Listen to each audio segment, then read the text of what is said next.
I sat frozen at my mother's birthday dinner, fork suspended midway to my mouth, as my brother Brandon announced to the entire table that he'd be handling my estate when I died. Not if. When. Like it was already decided. Like my life's work, my carefully built fortune, my future, all belonged to him simply because he existed and had managed to produce 2 kids. The casual arrogance in his voice, the way he smiled at his wife Heather as if sharing an inside joke, the nods from my mother like this was the most natural thing in the world. That's when I knew I had to act. What happened next at that restaurant, and in the months that followed, would shatter my family's assumptions about birth order, entitlement, and who really gets to decide what happens to the life you build with your own 2 hands. Before we jump back in, tell us where you're tuning in from, and if this story touches you, make sure you're subscribed, because tomorrow I've saved something extra special for you. My name is Jessica Martinez, and at 38, I've spent 15 years climbing the corporate ladder in tech to become Senior Data Analytics Director at Cascade Tech Solutions here in Ashford Heights, Oregon. It wasn't handed to me. Every promotion was earned through late nights, weekend projects, and proving myself twice as competent as my male colleagues just to be considered half as qualified. My salary of $180,000 a year, combined with stock options, retirement accounts, and a townhouse in the Riverside district, puts my total net worth somewhere around $2.5 million. Not wealthy by tech billionaire standards, but comfortable. Secure. Mine. I'm not married. Never wanted to be. The relationships I've had were pleasant enough, but none of them made me want to sacrifice the independence I'd fought so hard to achieve. No children either, by choice, despite my mother's decade-long campaign of sighs and comments about my biological clock. I pour that maternal energy into volunteering at Ashford Children's Hospital instead, reading to kids going through chemotherapy, funding art programs, showing up when their own families can't or won't. My older brother Brandon took a different path. At 42, he's a regional sales manager for a medical supply company, pulling in maybe $90,000 on a good year. He married Heather right out of college, had Dylan and Emma before they turned 30, and bought a house in Maple Grove that they absolutely cannot afford. The kind of place with soaring ceilings and a 3-car garage that screams success while the owners drown quietly in debt. Private schools for the kids. Luxury SUVs in the driveway. Annual trips to Hawaii that get plastered all over social media. The perfect family living the perfect life, except it's all leveraged on credit cards and bravado. Growing up, Brandon was the golden child. The firstborn son in a family that still clung to old-world ideas about gender and inheritance, even though we were born in America. When our father Robert died 3 years ago from a sudden heart attack at 67, he left behind a mess. No proper will, just some scribbled notes that weren't legally binding. My mother Gloria, overwhelmed and grieving, let Brandon handle everything. He assured her it was what Dad would have wanted. He took the truck, the tools, the savings bonds, the small life insurance payout. I got a box of family photos and our grandmother's rosary. I didn't fight it. Dad and I had a complicated relationship, and frankly, I didn't need his money. I'd already surpassed anything he'd achieved financially. But I watched how easily Brandon positioned himself as the rightful heir, how naturally my mother deferred to his authority, and I made a mental note. When my time came, things would be different. What I didn't expect was that Brandon wouldn't wait until I was actually dead to start claiming his inheritance. The entitlement that I'd observed from a distance was about to become my problem in ways I never imagined. And it all started at what should have been a simple birthday dinner for our mother. The months leading up to that dinner had been relatively peaceful. I'd been heads down at work, leading a major project analyzing consumer behavior patterns for one of our Fortune 500 clients. The kind of high-stakes work that could make or break careers. My team of 12 analysts depended on me, and I took that responsibility seriously. Nights and weekends blurred together as we pushed toward our deadline. I was exhausted but satisfied, living the life I'd chosen. Brandon and I maintained the distant cordiality that many adult siblings settle into. Obligatory texts on birthdays. Appearance at major holidays. Surface-level questions about work and weather that neither of us particularly cared about the answers to. He had his life in Maple Grove with Heather and the kids.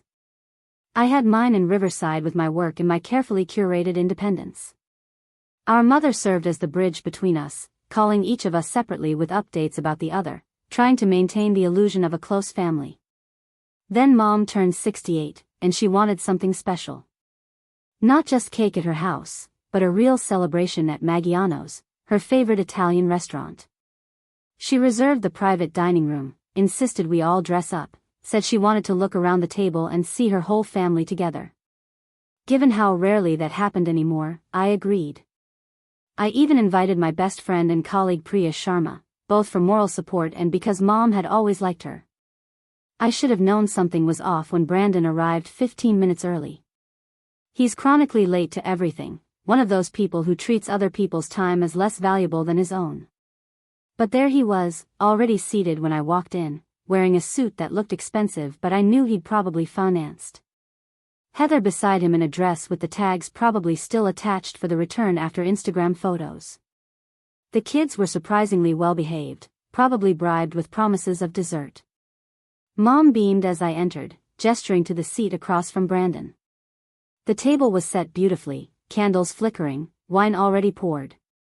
Priya squeezed my hand as we sat down, her intuition clearly sensing something I was still too optimistic to recognize. We made it through appetizers with pleasant small talk. Brandon dominated the conversation as usual, talking about his latest sales numbers, Dylan's soccer tournament, Emma's dance recital. Heather chimed in with carefully edited stories that made their life sound like a lifestyle blog. I shared a bit about my project at work, though I kept it vague since most of it was under NDA. Mom asked if I was seeing anyone, a question I deflected with practiced ease. Priya jumped in with a story about her own dating disasters that got everyone laughing. For a moment, it felt almost normal. Almost like a real family dinner. Then Mom raised her glass for a toast. She thanked us for coming, for making her birthday special, for being the family she'd always dreamed of. Her voice got emotional when she mentioned Dad, how he'd be proud of the adults we'd become. Brandon reached over and squeezed her hand, playing the devoted son role perfectly. And that's when he said it. The words came out so casually, like he was commenting on the weather. Brandon set down his wine glass and looked directly at me with this expression of benevolent concern that made my skin crawl. He said that he and Heather had been talking, and they wanted me to know that when my time came, whenever that might be, I shouldn't worry about anything. He'd handle all the arrangements, make sure everything was distributed properly, take care of the estate. He'd learned so much from dealing with Dad's affairs, he explained, and he knew how complicated these things could get. Better to have a plan now, he said, so I could have peace of mind. The table went quiet. Mom was nodding along like this made perfect sense. Heather had this tight smile plastered on her face, the kind that doesn't reach the eyes. Dylan and Emma kept eating, oblivious to the tension suddenly crackling through the air.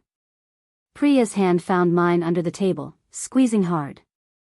I felt my face go hot, that particular combination of shock and rage that makes your vision narrow and your heart pound in your ears. I asked him what exactly he meant by handling my estate. Brandon leaned back in his chair, expansive and confident, explaining like I was a child who needed simple concepts broken down. Well, he said, since I didn't have a husband or kids, the logical thing would be for everything to go to him and the children. That's how families work, he insisted. Assets stay in the family, get passed down to the next generation. He'd make sure Mom was taken care of too, of course, but ultimately Dylan and Emma were the future. They'd benefit from my hard work, my planning, my sacrifices. Wasn't that what I'd want? To know my legacy lived on through my niece and nephew? The audacity of it stole my breath for a moment. He wasn't asking. He wasn't even really informing me. He was telling me how things would be, as if my opinion on the distribution of my own assets was merely a courtesy he was extending out of politeness. Heather jumped in then, her voice syrupy with false warmth. She said they'd been so worried about me, living alone in that big townhouse, working such long hours. What if something happened? Who would even know? At least if Brandon was designated as the executor, as the primary beneficiary, there would be someone responsible looking out for my interests. Someone who understood the family's needs. My mother, bless her enabling heart, added that it made sense. Brandon had experience with these matters now. He'd done such a good job with Dad's estate, so organized, so responsible. And really, what would I do with all that money anyway? I couldn't take it with me. Better to know it would help the grandchildren, give them opportunities, pay for college. Wasn't that more meaningful than letting it sit in accounts or go to the government in taxes? I felt Priya tense beside me, and I knew she was barely restraining herself from saying something that would escalate the situation beyond repair. But I didn't need her to fight this battle. I'd been preparing for something like this without even realizing it. 3 months earlier, after a particularly sobering conversation with my financial advisor about estate planning, I'd spent weeks updating every beneficiary form, every policy, every account. I'd established a living trust, designated recipients, made my wishes crystal clear in legal documents that couldn't be challenged or reinterpreted. I pulled out my phone with steady hands despite the adrenaline coursing through my system. Preparing and narrating this story took us a lot of time, so if you are enjoying it, subscribe to our channel, it means a lot to us.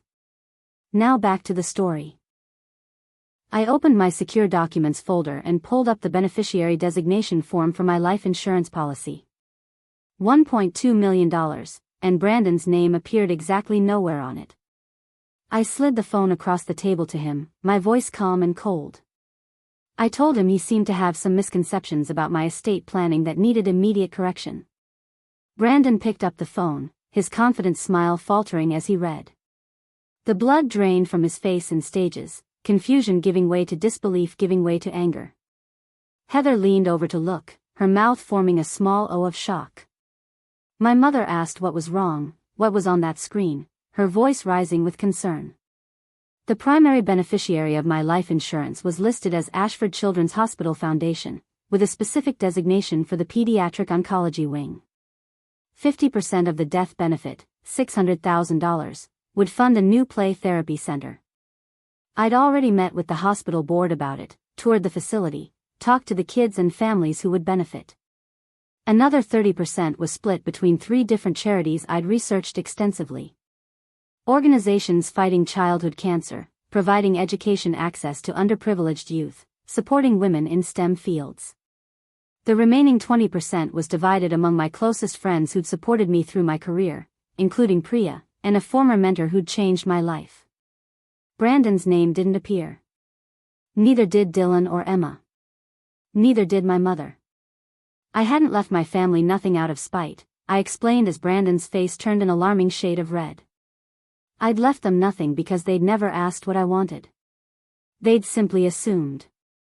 And assumptions, I said, locking eyes with my brother across the table, are dangerous things to build your future on. The explosion was immediate. Brandon slammed the phone down on the table hard enough to rattle the wine glasses. He demanded to know what I thought I was doing, cutting out my own family, his children, for strangers and institutions that didn't even know me. Heather's fake warmth evaporated instantly as she accused me of being selfish and bitter, taking out my loneliness on innocent children who'd done nothing wrong. My mother started crying, asking how I could be so cruel, so cold. Didn't I care about family at all? I let them vent for a moment, let the mask slip completely so everyone at that table could see exactly who they really were.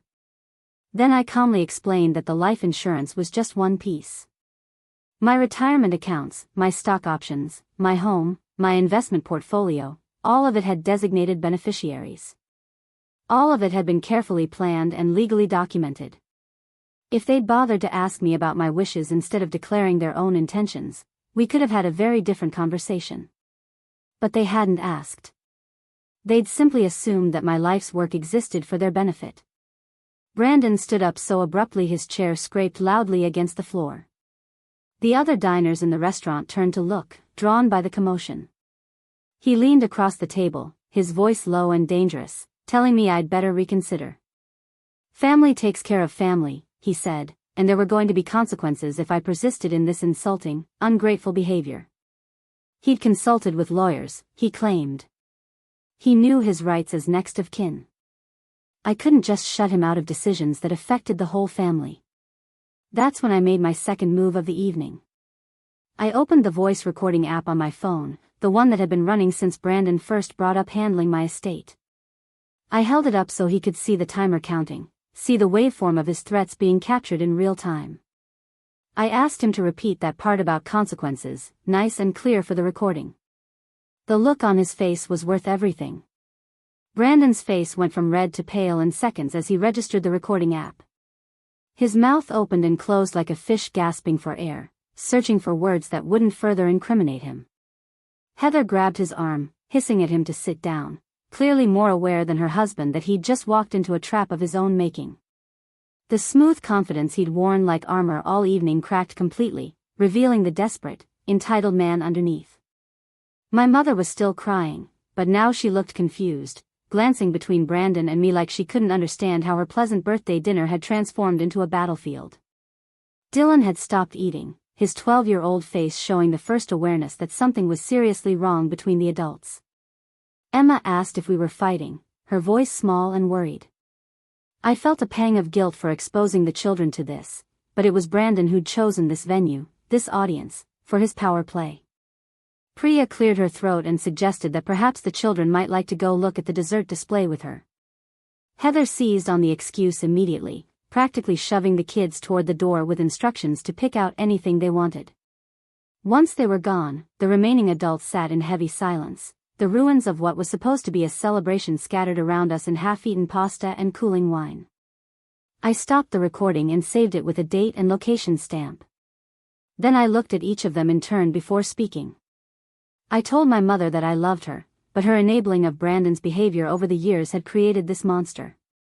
Every time she'd excused his selfishness as him being a good provider, every time she'd suggested I should be more understanding because he had children to support, every time she'd smoothed over his entitlement by appealing to family harmony, she'd taught him that he could take whatever he wanted without consequence. I was done participating in that dynamic. To Brandon, I said something I'd been holding back for years. His financial problems were not my emergency. The house he couldn't afford, the lifestyle he was desperately trying to maintain, the private school tuition he'd chosen, none of that gave him claim to money I'd earned. I'd spent 15 years building my career, making sacrifices, investing wisely, and living within my means.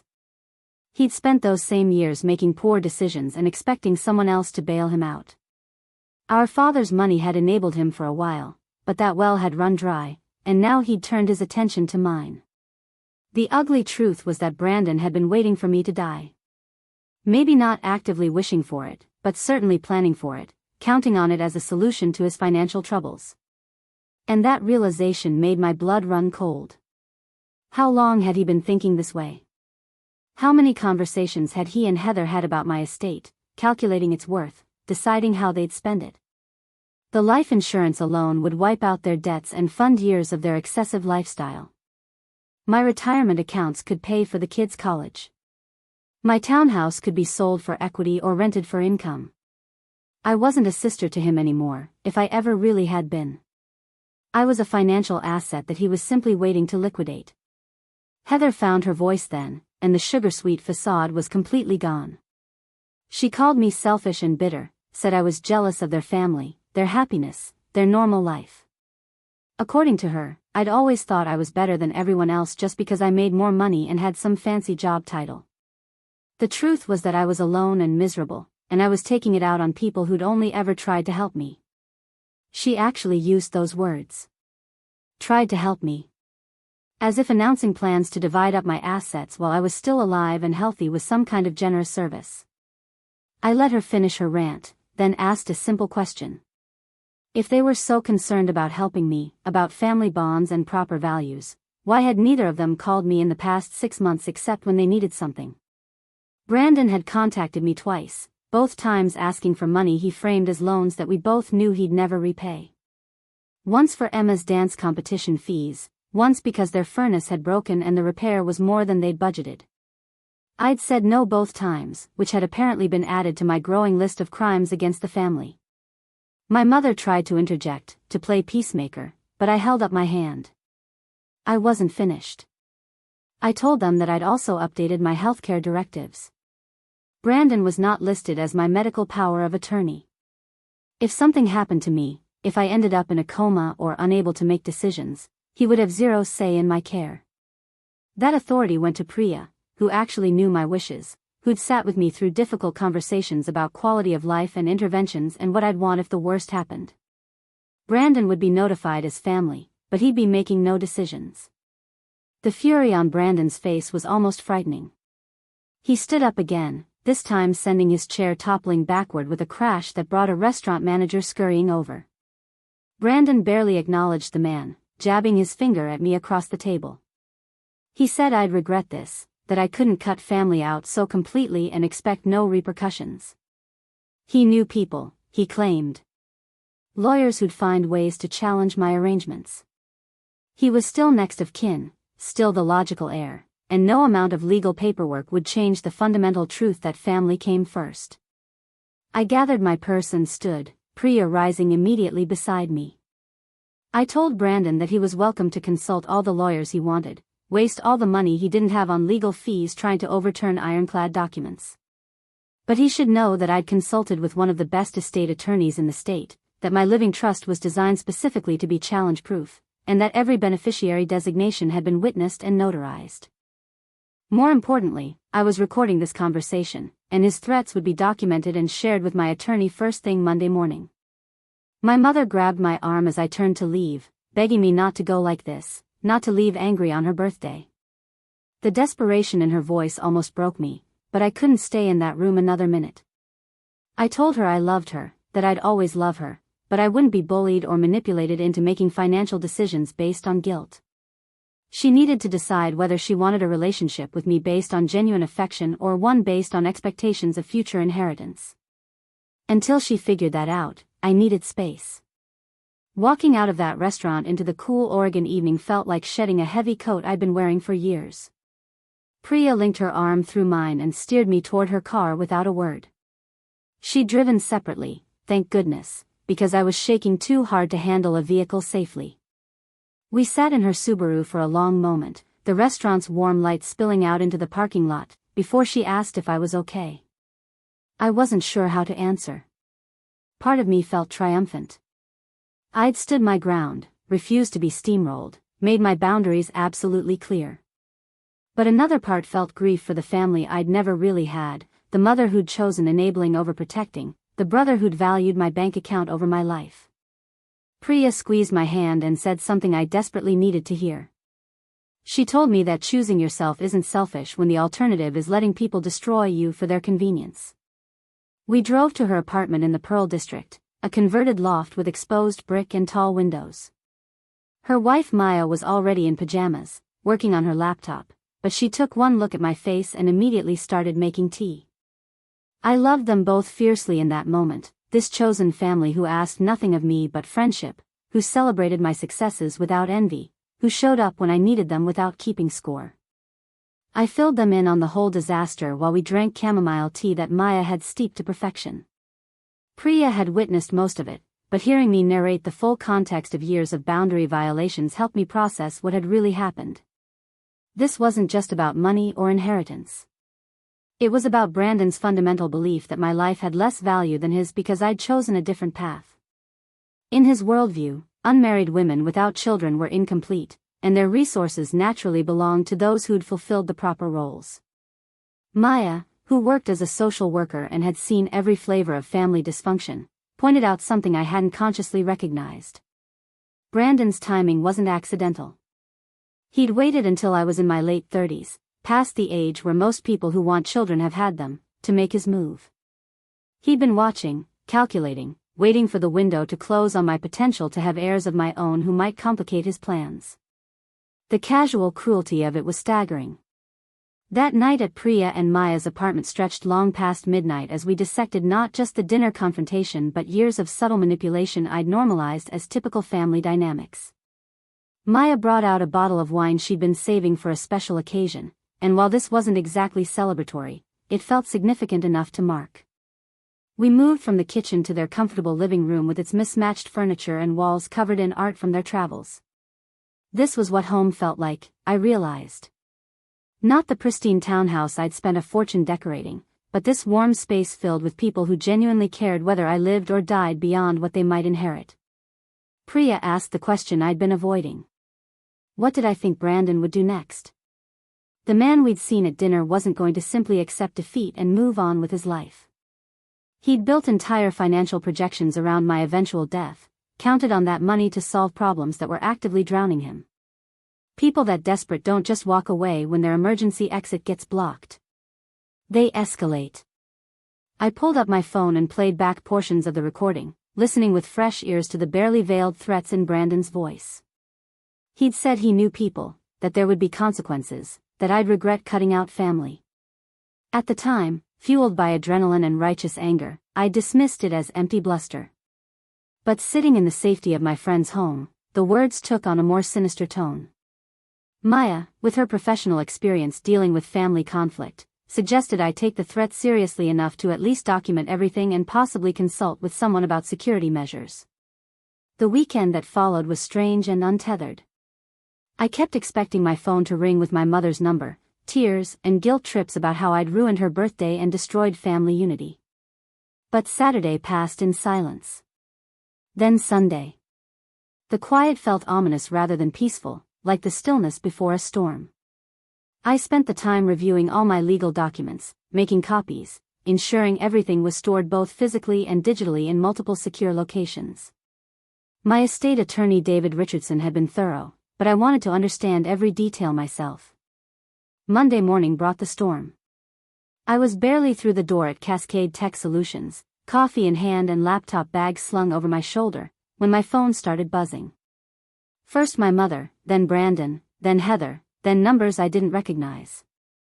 I let them all go to voicemail while I settled into my office and prepared for the weekly team meeting. Whatever they wanted to say could wait until I was mentally prepared to handle it. The team meeting was a welcome distraction. We were in the final stages of the consumer behavior project, and the data was telling fascinating stories about generational spending patterns.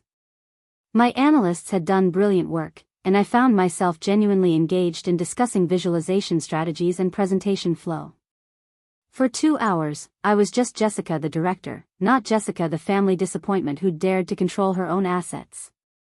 But reality crashed back when I returned to my office to find 17 missed calls and a dozen text messages. I closed the door, took a steadying breath, and started with the voicemails. My mother was first, her voice shaking with emotion.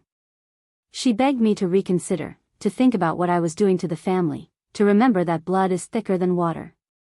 She said Brandon was devastated, that Heather was talking about therapy for the children who'd somehow been traumatized by witnessing their aunt's selfish cruelty. The manipulation was so textbook it would have been funny if it wasn't so painful. Brandon's messages evolved over the course of the morning. The first was attempting conciliation, saying we should talk like adults and work this out reasonably. By the third message, the facade was cracking, his voice tight with barely controlled rage.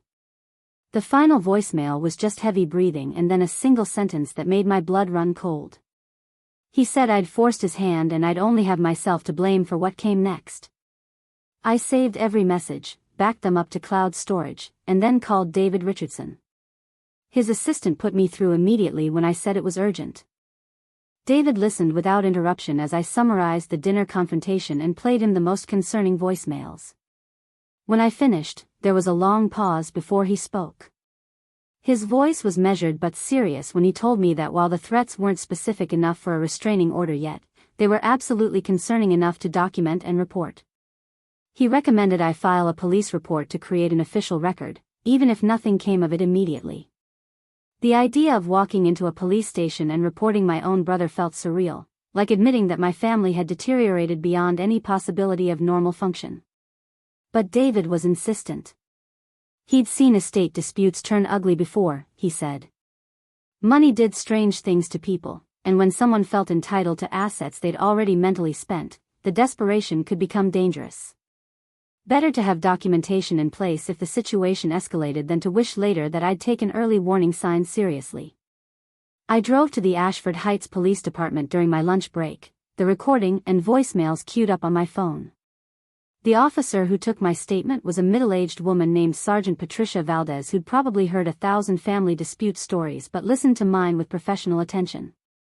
She agreed the threats were vague enough that immediate action wasn't warranted, but she filed an official report and gave me a case number. She also suggested I consider changing my locks if Brandon had ever had access to my home, and perhaps investing in a security system if I didn't already have one. The locks I could handle immediately. My townhouse had the standard deadbolts, nothing sophisticated, and I'd given my mother a spare key years ago that Brandon could have easily copied. I called a locksmith from the parking lot and scheduled them for that evening. The security system would take more research, but I added it to my growing list of protective measures that felt increasingly necessary and deeply depressing. Back at work, I tried to focus on preparing the presentation deck for our client meeting later that week, but concentration was impossible. My phone kept buzzing with texts, now from extended family members I rarely heard from. Apparently Brandon and my mother had activated the family network, spinning their version of events. According to various aunts and cousins, I'd viciously attacked Brandon at a public restaurant, humiliated him in front of his children, and announced I was leaving everything to strangers just to spite my own blood. The missing context of Brandon's presumptuous declaration and subsequent threats was conveniently omitted from these narratives. I responded to none of them. Engaging would only fuel the drama and give them ammunition to twist into further grievances. Instead, I drafted a single message that I sent to the family group chat, knowing it would be screenshot and dissected but wanting my position stated clearly at least once. I wrote that my estate planning was my private business and had been completed according to my wishes with professional legal guidance. I loved my family but would not discuss my financial affairs further. Anyone with genuine concern for my well-being rather than my assets was welcome to have a relationship with me. Everyone else could kindly respect my boundaries. The response was immediate and vitriolic. Messages flooded in calling me selfish, ungrateful, cold-hearted, and unnatural. Several relatives I barely knew felt qualified to lecture me about family values and proper behavior for unmarried women. One uncle declared I'd die alone and deserve it. An aunt hoped I'd realize my mistake when it was too late and come crawling back to a family that might not forgive me. I muted the group chat and went back to work, or at least the pretense of work. Priya found me still in my office at 7 that evening, staring blankly at my computer screen. She took one look at my face and declared we were going to dinner, her treat, no arguments. We ended up at a small Thai place in the Riverside district, not far from my townhouse. Over pad Thai and spring rolls, I showed her the barrage of family messages. She scrolled through them with increasing disgust before handing my phone back. She said something then that shifted my entire perspective. She asked if I'd noticed that not a single message expressed concern for me, for my well-being, for whether I was hurt or upset by the confrontation. Every single one was focused on Brandon's feelings, the family's reputation, my obligations to others. Nobody had asked how I was doing or whether I needed support. That told me everything I needed to know about what I actually meant to these people beyond my financial utility. The locksmith was waiting when I got home, a cheerful older man who changed all my exterior locks in under an hour and programmed new electronic codes for the garage. He suggested I also change the code on my alarm system if I had one, and add cameras at entry points. The recommendations were piling up, painting a picture of my life that felt increasingly paranoid but also increasingly necessary. I'd always thought of my townhouse as a sanctuary, but now I was fortifying it against my own family. That night I barely slept. Every sound seemed amplified, every shadow suspicious. I kept checking my phone for new threats, new messages, new developments in the family drama. Around 3 a.m, I gave up on rest and made tea, sitting in my kitchen with its granite countertops and stainless steel appliances, everything I'd chosen and paid for myself, and wondered how it had come to this. How had the family I'd grown up with, flawed but familiar, transformed into something that felt genuinely threatening? Tuesday brought new complications. My assistant Jenny knocked on my office door mid-morning looking uncomfortable. She said there'd been a man in the lobby asking to see me, claiming to be my brother. Security had turned him away when he wasn't on my visitor list, but he'd been agitated and loud enough that several people noticed. My stomach dropped. Brandon had come to my workplace, crossed that professional boundary I'd carefully maintained, brought our family dysfunction into the space where I'd built my reputation and authority. I called building security and got the full story from the guard who'd handled it. Brandon had arrived around 9, demanding to see me, insisting it was a family emergency. When told he needed to be on my approved visitor list or have me come down to meet him, he'd grown belligerent. He'd raised his voice, accused the guard of keeping him from his sister, made vague statements about how I'd regret refusing to see him. Eventually they'd escorted him out with a warning that he'd be arrested for trespassing if he returned without authorization. The guard asked if I wanted to press charges or file a formal complaint. I said not yet, but I wanted the incident documented and his photo flagged in their system. The violation of bringing his anger to my workplace enraged me in a way even the dinner confrontation hadn't. This was my professional space, where colleagues respected me for my skills and leadership, where my personal life was irrelevant to my value.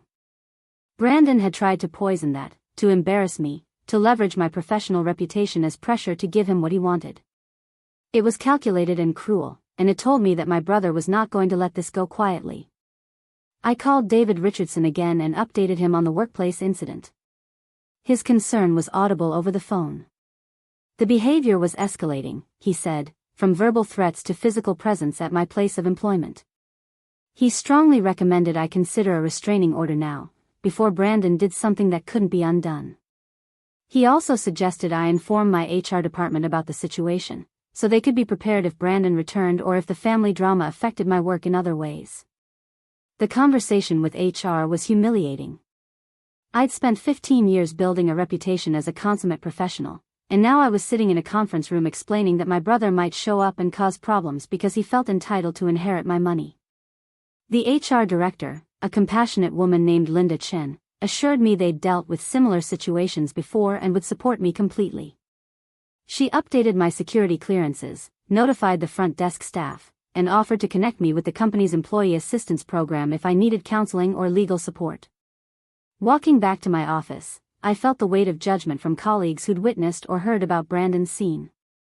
The gossip would be spreading already, stories mutating with each retelling. By tomorrow, half the company would know some version of my family drama. The professional reputation I'd guarded so carefully was being tarnished by association with Brandon's behavior, and there was nothing I could do to stop it. Wednesday morning I woke to an email from an attorney I'd never heard of, representing Brandon Martinez in a legal matter regarding our father's estate. The email claimed that irregularities had been discovered in the handling of Robert Martinez's assets 3 years prior, and that I had received benefits from the estate that were not properly documented or disclosed. It demanded I provide full financial records of any inheritances or gifts received, and suggested that litigation would follow if I failed to cooperate. The entire thing was transparently a fishing expedition, but it was also a clear signal that Brandon was lawyering up and looking for any angle to challenge my financial independence. I forwarded the email to David Richardson without responding directly. Within an hour, he drafted a response from his firm that was a masterpiece of legal dismissal. It pointed out that I'd received exactly what Brandon's own attorney had witnessed me receiving 3 years ago, a box of photographs and our grandmother's rosary, items with sentimental but negligible monetary value.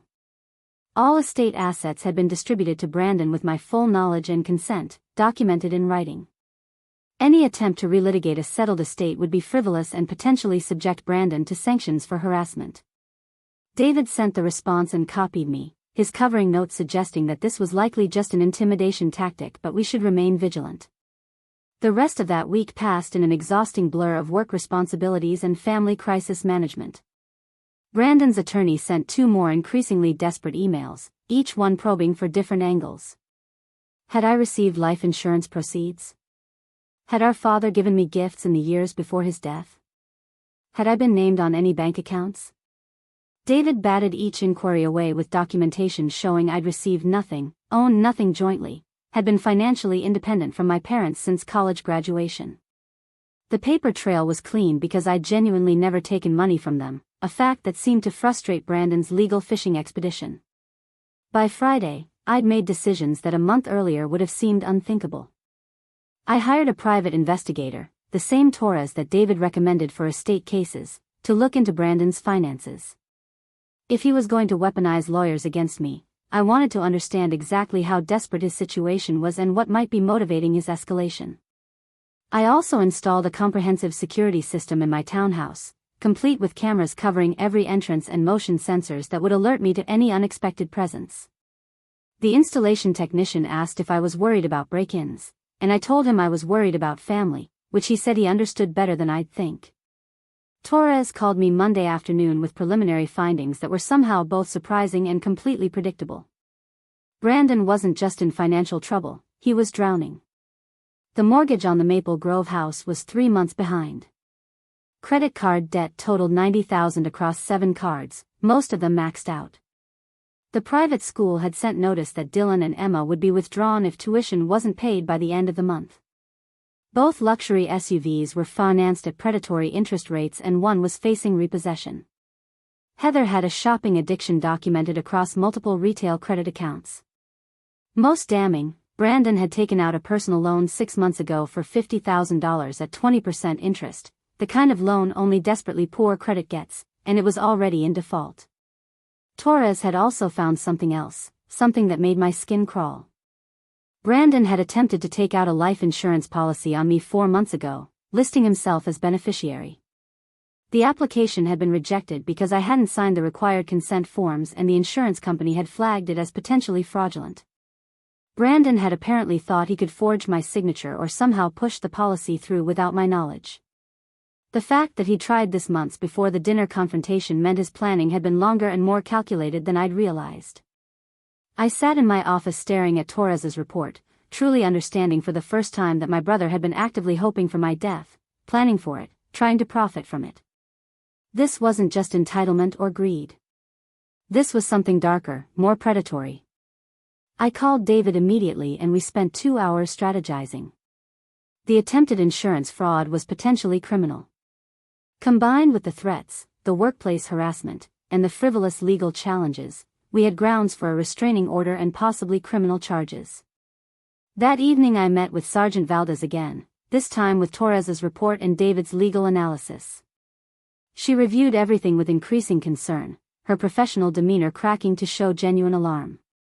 The attempted life insurance policy without consent was identity fraud at minimum, possibly conspiracy to commit insurance fraud. The threats combined with this financial desperation created what she called a credible safety concern. She said she'd forward everything to the district attorney's office for review and recommended I proceed with the restraining order application immediately. The next morning, accompanied by David, I filed for a restraining order at the county courthouse. The application detailed every incident, the dinner threats, the workplace harassment, the fraudulent insurance application, the harassing legal communications. The judge reviewed it during an emergency hearing that afternoon and granted a temporary order pending a full hearing in 2 weeks. Brandon was to stay at least 500 feet away from me, my home, and my workplace. He was prohibited from any contact, direct or indirect. Violations would result in immediate arrest. Serving Brandon with the restraining order was handled by the sheriff's department. According to the deputy's report, Brandon had been at home when they arrived, and his reaction had been explosive. He'd screamed that I was destroying his family, that he had rights, that this was all a misunderstanding blown out of proportion by vindictive lawyers. Heather had called me names I won't repeat. The deputy had to threaten arrest just to get Brandon to calm down enough to accept the paperwork. They'd left with concerns about his stability and a note in their report recommending the protective order be made permanent. My mother called that night, sobbing so hard I could barely understand her. She begged me to drop the restraining order, said I was killing Brandon, destroying his children's lives, tearing apart the family. I listened until she ran out of words, then quietly asked if she understood that Brandon had tried to take out a life insurance policy on me without my knowledge. The silence on the other end was absolute. When she finally spoke, her voice was small and uncertain. She asked if that was really true, or if my lawyers had made it up to make Brandon look bad. I told her it was documented with the insurance company, that I had copies of the application with Brandon's forged attempt at my signature. I told her that her son hadn't just been planning for my death, he'd been trying to profit from it, and she needed to decide whether she was going to keep enabling him or finally see him clearly. She hung up without another word. The permanent restraining order hearing 2 weeks later was brief and definitive. Brandon showed up with his attorney, who tried to argue that this was a family misunderstanding being weaponized.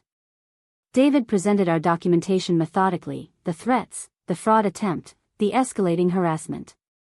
The judge barely deliberated before making the order permanent for 3 years. Brandon was warned that any violation would result in immediate arrest and criminal charges. As we left the courtroom, I heard him shouting after me that this wasn't over, that blood was blood, that I'd regret betraying family. His own attorney was pulling him away, clearly understanding that his client was destroying any sympathy he might have had. 6 months have passed since that birthday dinner at Maggiano's. Brandon and Heather lost the Maple Grove house to foreclosure and moved into a rental half the size. The kids are in public school now. My mother speaks to me occasionally, careful conversations where we avoid certain topics and pretend we're building toward reconciliation we both know may never come. The extended family has mostly chosen sides, and I'm content being on the smaller one with people who respect boundaries. My career has flourished without the drain of family drama. The Consumer Behavior Project won industry recognition and led to a promotion. I'm now Vice President of Data Analytics with a team of 30 and equity compensation that's added another $500,000 to my estate value.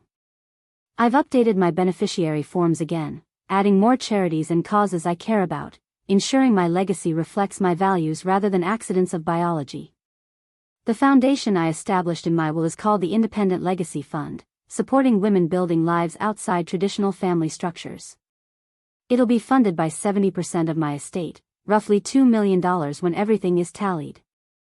The remaining 30% is split among friends who've become my real family, organizations fighting for children's welfare, and a trust for Dylan and Emma's education, accessible only when they turn 25 and only if they can demonstrate they've built independent lives not funded by entitlement.